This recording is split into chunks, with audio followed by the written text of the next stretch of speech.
एक बार प्रेम से बोले शंकर भगवान की जय। हर हर महादेव, हर हर महादेव।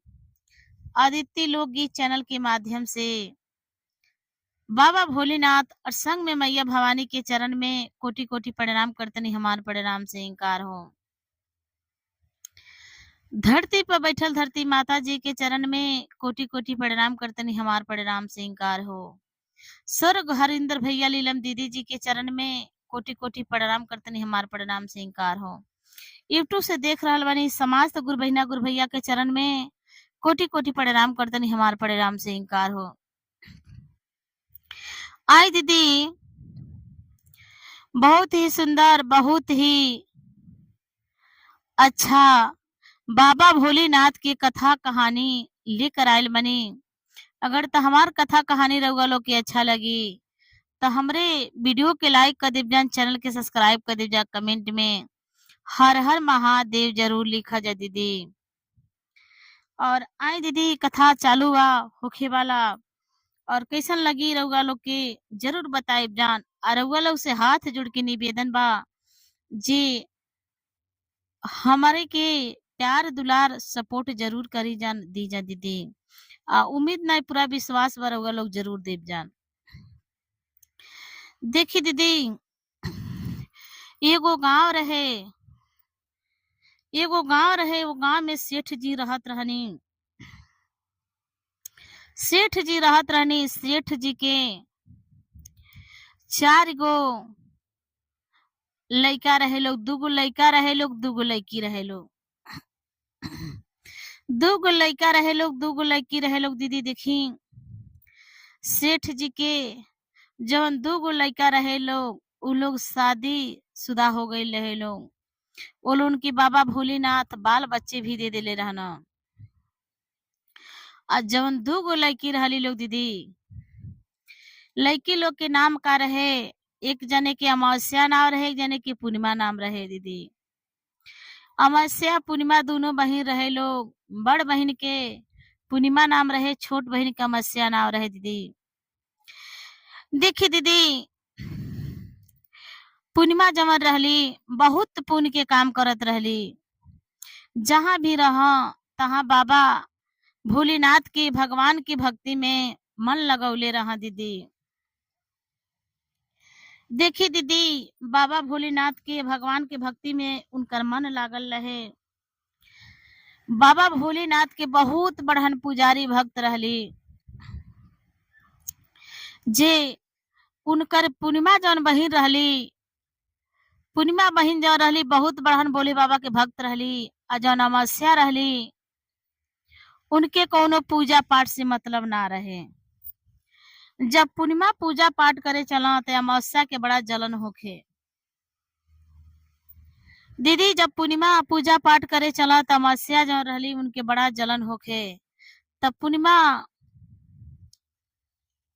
पूर्णिमा के बाद व्यवहार, बोली विचार दीदी बहुत अलग रहे। जैसे भी बात कर, जेकरा भी साथे रहा, उनकर दिल जीत लो। उनकर 2 गो भौजाई रहली लोग दीदी। अपने दोनों भाभी लोग के बहुत प्यारी ननद रहली। अपने दोनों भौजाई लोग के बहुत प्यारी ननद रहली दीदी। और देखी, बहुत प्यार करत रहे लोग दोनों भौजाई अपने ननद से। पूर्णिमा और अमावस्या के दोनों जाने की शादी एक दिन की बात रहे दीदी। लड़की सियार रहे लोग, दोनों जाने के शादी के रिश्ता उनकर पिताजी और उनकर भाई लोग गईल। दोनों जाने के शादी के रिश्ता खोजे। देखी दीदी, जवन पूर्णिमा रहली, उनके घर बार सही ना मिले। उ कहीं जा लोग तो उनकर घर गरीबे मिले। आ जौन अमावस्या रहली, उनके कहीं जा लोग तो बहुत बड़ खानदान मिले दीदी। जन पूर्णिमा पुण्य के काम करत रहली दीदी, उनके घर भर सही ना मिले। और जौन अमावस्या रहली, उनके देख के जलत रहली, उनके घर बहुत बढ़िया मिले। देखी, दुल्हा भी पूर्णिमा के सही ना रहना मिलल। पूर्णिमा के दुल्हा भी एक पैर के विकलांग रहना। आ अमावस्या के पति जवन रहना बड़ा बढ़िया ठाट बाट से एकदम हीरो जैसे रहना। देखी दीदी, पूर्णिमा से उनकर माता और पिता और भाई लोग पूछल बहिन तो के कहीं भर घर बर ढूंढे जातनी लोग, तो तोहार घर बर सही नहीं मिलता, कहीं घर दुआर नहीं बा, तो कहीं लड़का जवन देखे जाइल जाता वो ठीक नहीं रहता। अमावस्या जनबाड़ी उनके घर भर बहुत सुंदर राजपाट वाला बा दीदी। उनकर गाड़ी घोड़ा बंगला खेत बाड़ी बगीचा सब कुछ बा। और लड़का भी अमावस्या के बहुत सुंदर।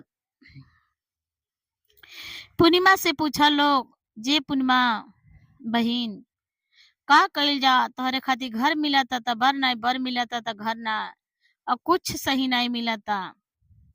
पूर्णिमा कहली भैया और अपने पिताजी से हाथ जोड़ के, जे जौन हमरा खातिर मिला था हम वही में खुश बानी, वही के संगे हमार शादी कर दी जान। देखी दीदी, कहली जौन मिला था वही में हम खुश बानी और उन्हीं के संगे हमार शादी कर दी जान। देखी पूर्णिमा के पिताजी और उनकर भैया गई लोग रिश्ता पक्का करके चली आई लोग। देखी दोनों बहन के शादी ब्याह भइल, दोनों बहन अपने घरे गईली लोग। जो अपने घरे गईली लोग तो पूर्णिमा तो अपने घरे गईली तो रोज पूजा पाठ करें, अमावस्या तो कोनो पूजा पाठ करत ना रहली। अमावस्या कोनो पूजा पाठ करत ना रहली। देखी दीदी, अमावस्या के जैसन धन रहे उनके धन अब नीचे पुड़े कम होखत गईल। अब पूर्णिमा जौन रहली उनकर धन आगे रहे बढ़त गईल जब से अपने घर में पैर रखली। तभी देखी दीदी, जे अमावस्या का कैली एक दिन अपने घरे अपने सास से, अपने ससुर से, अपने पति से पूछ के कहली, जे रउआ लोग के आज्ञा मिली तो हम बाबा भोलेनाथ के शिव चर्चा करते। बाबा भोलेनाथ के शिव चर्चा करते। उनकर सास ससुर पति कहल लोग काहे नहीं करावा। देखी पूर्णिमा अपने घरे रहली। अमावस्या उनकर बहन जब चर्चा करावे कि भाई सोचली जे सबके रिश्तेदारे के हम बोलाए लेकिन अपने बहन के हम पूर्णिमा के ना बोलाए। जे ऐसे पूर्णिमा पूजा पाठ ज्यादा करेली, पूर्णिमा पूजा पाठ ज्यादा करेली। कहीं पूर्णिमा पूजा पाठ करके आया यहाँ तो हमारे सास, हमारे ससुर के, हमारे घर के और नात रिश्तेदार के दिल जीत ली। हाँ, जे उनके पूजा पाठ में बड़ा मन लगेला, हम पूर्णिमा के अपने बहन के तना बोला सकेनी। देखी दीदी, सब नात रिश्तेदार के न्योता देहली, बोलवली, अपने बहन पूर्णिमा के ना बोलवली। अपने भौजाई के, अपने माई के, अपने बाबूजी के सबके बोलवली। एक तो देखी दीदी, जब पूर्णिमा के भौजाई रहे लोग, पूर्णिमा के बहुत जानत रहे लोग, बहुत तो लोग से प्रेम रहे पूर्णिमा के। सोचले लोग जे हमनी के सब चलल जाई, आ काहे हमार ननद पूर्णिमा नहीं जाई है, जे काहे पूर्णिमा ना जाई है। दीदी देखी, पूर्णिमा के घरे गई लो, रास्ता में उनके घर पर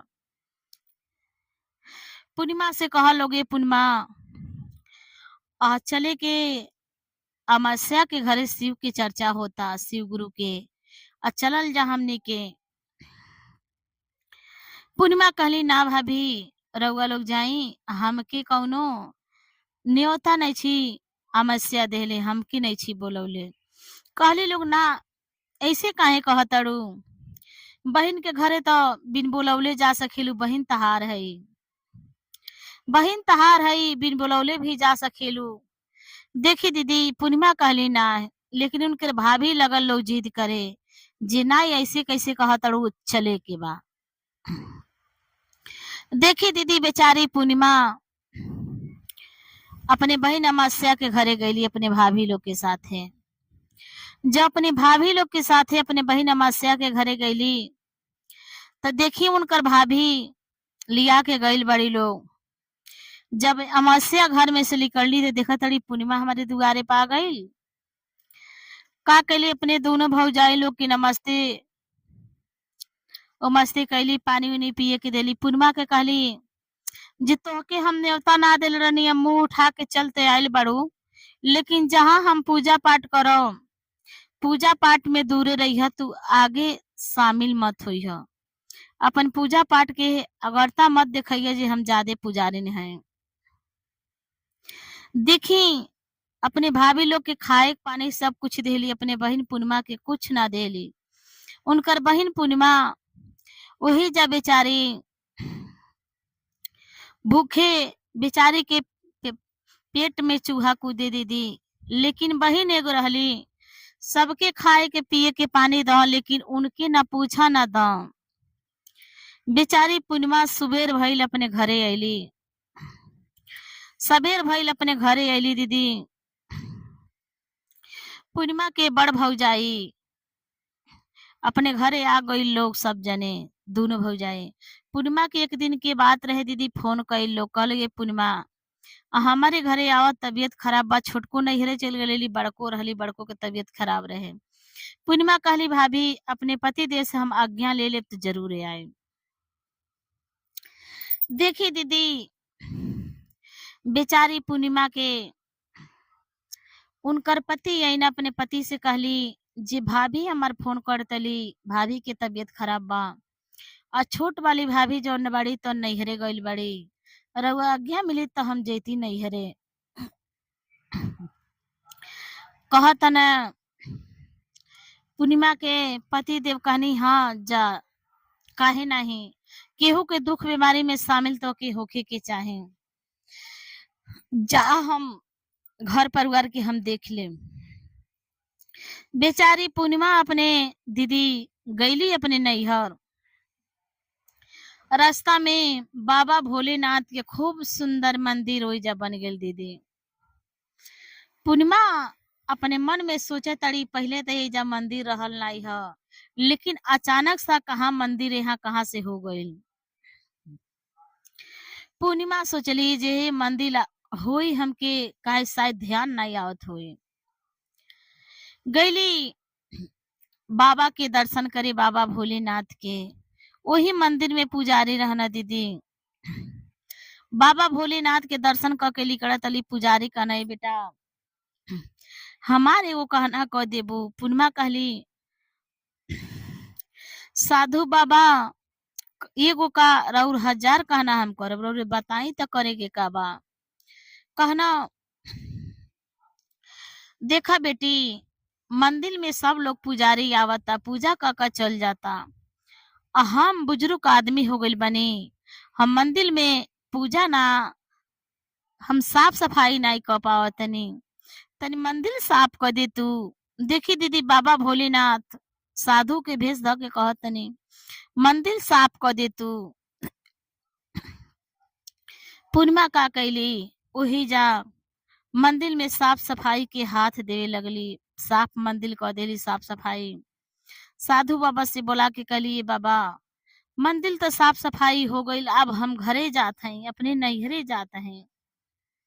बाबा कहना ठीक बा बेटा जा, लेकिन अइह तो हमसे भेंट क के जइह, जब अपने मायके से अइह तो।